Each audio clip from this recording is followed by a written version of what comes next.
Regresamos con la hora clave.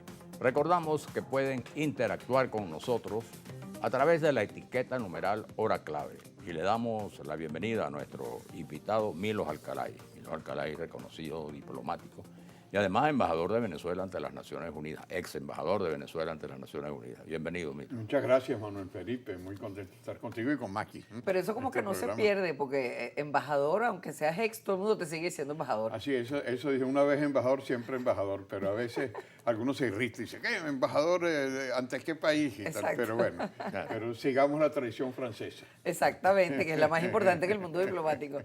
Mira, Milos, yo sé que tienes bastante información sobre lo que se ha llamado la Cumbre del Futuro que acaba de terminar ahora a finales de septiembre en Nueva York. Reunió una cantidad de países con un objetivo que uno podría decir son los mismos de todas las cumbres. Ver cuáles son los retos del presente y qué podemos hacer para mejorar el futuro. Ahora, ¿qué tuvo de particular esta cumbre? Sí, es importante tu reflexión porque es unir el pasado y el presente, sobre todo con vista al futuro, como dice el pacto. Es decir, en octubre, este mes se cumple, en 1945, el 25 de octubre, el nacimiento de la Organización de Naciones Unidas. Y la promesa de la ONU era nunca más repetir los horrores de la Segunda Guerra Mundial. Y para hacerlo, tuvo que recoger una serie de herencias de las relaciones internacionales, no solamente el Ius Gentium, no solamente la paz de Westfalia en el siglo XVIII, o la paz que se hizo en el Congreso de Viena, o el de Versalles, que creó la Sociedad de Naciones, pero por la irrupción del totalitarismo, en el último caso, que acabó con la Sociedad de Naciones, se creó un edificio en Naciones Unidas. Bueno, o sea, han pasado 80 años de la creación y lamentablemente los tambores de la guerra vuelven a resurgir y hemos visto cómo y atrocidades que vuelven atrocidades a presentarse, terribles en todo el mundo. Entonces, las Naciones Unidas del 45 son muy distintas porque en aquel momento había medio centenar de países que constituían las Naciones Unidas. Con el movimiento de descolonización, de independencia de nuevos países, hoy en día son 193 países miembros de la ONU y era necesario un ayornamiento, una actualización. Y esa actualización hacía que las Naciones Unidas tenían que acabar con los privilegios del Consejo de Seguridad de los 5 miembros permanentes, acabar con la hegemonía de los gobiernos, buscar la participación ciudadana. Hoy en día no hay ningún tema internacional solamente de gobierno, sino que intervienen las juventudes, intervienen los movimientos femeninos, intervienen los empresarios, intervienen los trabajadores. Y vemos cómo era necesario ese compromiso histórico, que comienza en el nuevo milenio. Con la cumbre del milenio, decías tú de las cumbres, efectivamente el milenio dijo, tenemos que recuperar los principios y valores que inspiraron a las Naciones Unidas. Y entonces ese sueño que era acabar con la guerra, decía uno de los grandes secretarios generales de la ONU, Dag Hammarskjöld, que murió, que además la murió etapa dura, ¿no? Sí. En la etapa dura y murió precisamente cumpliendo sus funciones de secretario general en el África, su avión. Él decía, las Naciones Unidas no buscan el paraíso, pero sí eliminar el que caigamos en el infierno. Exacto. Pero para no caer en el infierno, hoy en día hay que luchar por el paraíso.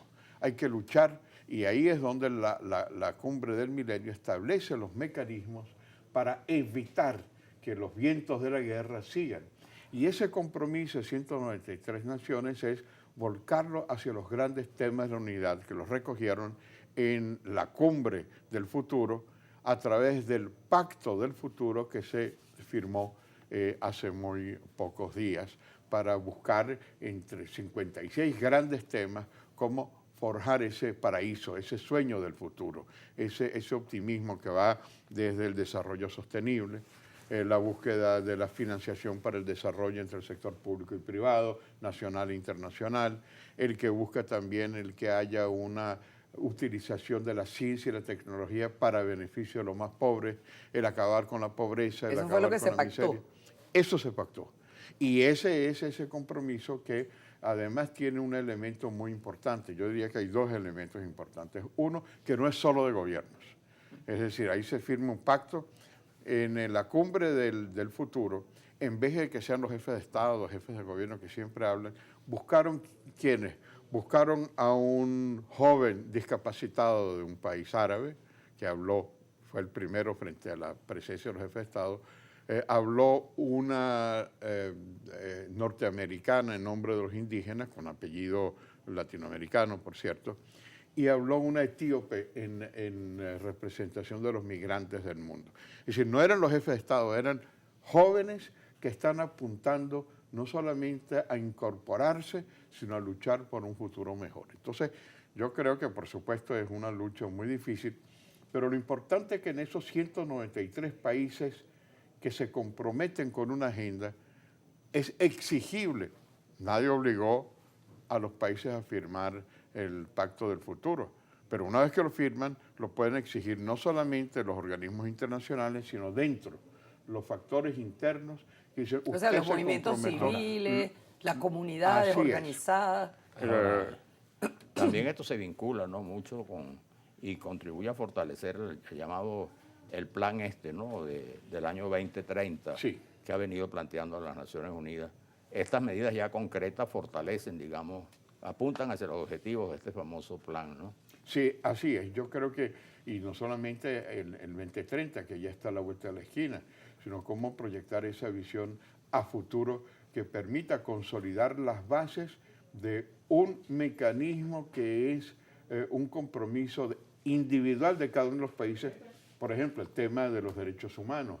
Si tú violas los derechos humanos, hay mecanismos que te obligan a ti interna e internacionalmente a cumplirlos, o la lucha contra el terrorismo, o la lucha contra el narcotráfico, o la búsqueda de una mejor calidad de vida para los habitantes, exigidos interna e internacionalmente.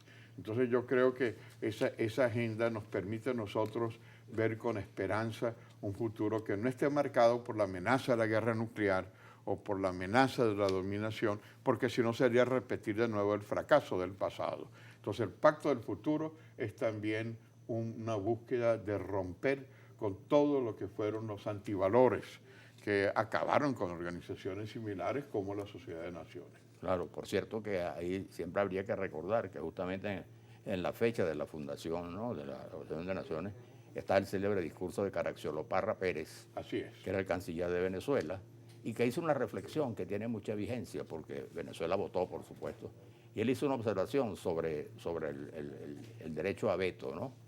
Y entonces dijo, bueno, esto niega un poco la propia existencia, porque todos los miembros tenemos teóricamente los mismos derechos. No puede haber alguien que pueda contradecir lo que decimos. Ahora, eso se explica, y Venezuela va a votar también por esa previsión, porque esto se produce a partir de quienes han triunfado en una guerra, que son los que pueden garantizar la paz, que no vuelva a la guerra, pero en el entendido que eso debe ser transitorio y debe ser revisado en el futuro. Sí, señor. Yo creo que bueno, es una lección de ese venezolano insigne, que fue un gran diplomático y gran historiador, ¿no? Sí. Así es. Y una visión muy clara que hoy en día todos los países están en contra de ese privilegio que surgió precisamente porque fueron los 5 ganadores de la guerra.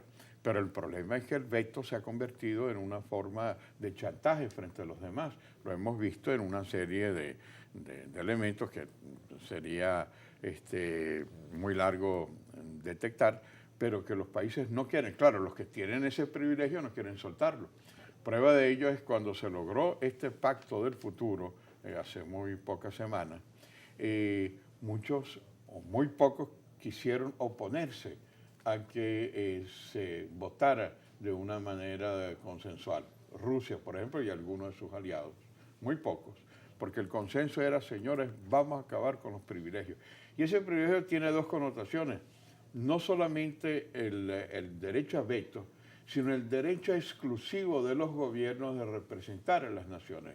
Cuando yo estuve en Naciones Unidas, se veía la sociedad, lo que tú señalabas, la presencia, y Maki, la presencia de la sociedad civil. Decía, no, pero ellos no tienen que estar aquí. Aquí los que determinamos somos los gobiernos. Pero hoy en día no hay tema internacional en donde no haya una organización civil que pueda opinar sobre corrupción. Que pueda tener una voz, pues. Claro, y se escuchan. Y decía simbólicamente quienes intervinieron no fueron los gobiernos, sino que estaban presentes los jefes de Estado. Entonces, una nueva metodología. Hay instituciones, por ejemplo, la diplomacia parlamentaria, donde están los representantes de gobierno, pero también los representantes de antiguos gobiernos en el Parlamento y representantes de futuros gobiernos que tienen su voz y que hay que escucharlos, porque ese es un pacto del futuro, un pacto de todos, para todos, y no solamente para 5 privilegios exclusivamente a los que en un momento determinado conducen. Ahora, mira, el problema es que, por ejemplo, hay países que complotan un poco para que no se firme de una determinada manera, como lo que Sí. lo que recordabas tú ahorita de Rusia. Pero sin embargo, tú ves que al fin de cuentas aquí puede haber pacto tras pacto y cuando ellos les da la gana a los grandes del mundo, lo ignoran, pues. No es que lo rompen, ahí están, Sí, formalmente, pero lo ignoran. Por eso es que yo pienso que uno de los alcances de la búsqueda de un mundo más justo y más humano implica la participación plena para señalarlo en base a acuerdos que han sido suscritos que tienen que cumplirlos. Porque hay un viejo principio que se ha utilizado mucho en el tema internacional, pero a veces no se ha exigido el célebre pacta sunt servanda. Los pactos tienen que ser cumplidos tal como han sido contraídos. Entonces, si no hay una presencia de 193 países que le pueden decir a estos pocos que se oponen, decir, miren señores, ustedes firmaron este acuerdo, ustedes firmaron que el uso de la tecnología tiene que ser especialmente para los más pobres, ustedes firmaron un compromiso en donde no puede haber hambre en el mundo, ustedes firmaron un compromiso en donde debe haber agua potable, sobre todo por los países que más necesitan, ustedes firmaron un acuerdo para darle salud a todos, y ese que suena utópico, dice, bueno, eso es algo que no se cumple. Más utópico es pensar que vamos a llegar a la paz si no se cumplen esos compromisos hacia el futuro.